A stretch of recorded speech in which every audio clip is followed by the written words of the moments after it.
I want you guys to listen to this great intellectual millionaire businessman.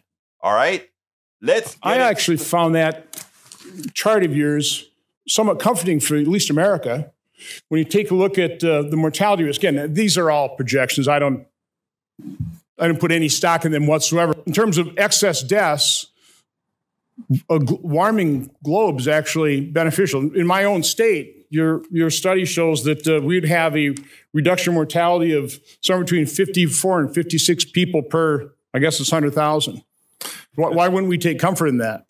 So thanks for the question, Senator Johnson. And what the work shows in the chart is that the effects of climate change are going to be very unequal. And absolutely, Wisconsin, Chicago, where I live, the reduction in cold days, the benefits from that will outweigh the damages from the hot days. But if you look more carefully at that, there's large swatches of the country where the damages will be much larger. And in fact, but again, if you want to balance it all out globally, if you're trying to mitigate harm globally, isn't it true that the number of deaths, according to this Lancet study, the number of deaths caused by heat are 600,000 per year. Deaths caused by cold are 4.5 million annually. So the fact, in terms of global health, in terms of excess death, we're actually in a better position to prevent death by having the climate increase in temperature a little bit, right?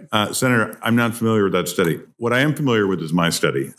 Your characterization of it is incorrect. Well, your study is very favorable to my state. Our mortality declines by 54 per 100,000. Wisconsin will benefit in terms of mortality. There are 49 other states in the United States. Many of them will suffer. Many of them will suffer more than Wisconsin will gain. And that is the nature of climate change. It's very unequal. According to your study, you're concerned if you're in the really hot region of Africa, but in terms of the United States and most of Europe, we're in pretty good shape. We're all blue. We have reduced risk of death.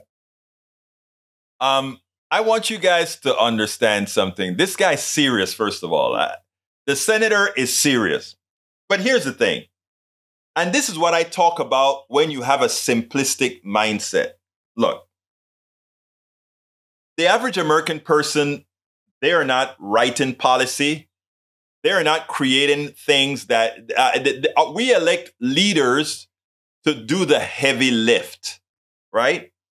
And when you have a leader that has no idea or interest in informing himself, what he doesn't say is that the change in climate scenarios, right, it creates the types of disruptions that people in this manner that people aren't used to. And like I mentioned yesterday about large gradients, bad things happened around large gradients. Large gradients mean big, humongous changes. If you have a hill that's this gradient, a low gradient, or a hill with a high gradient, and you're riding down a bike, which one do you want to ride down? This or that?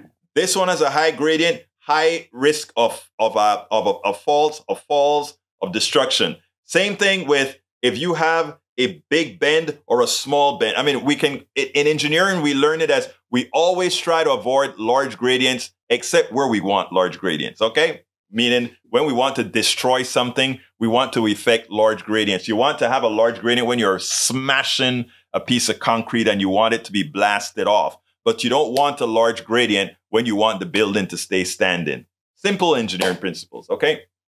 Now, this climate change is a large gradient.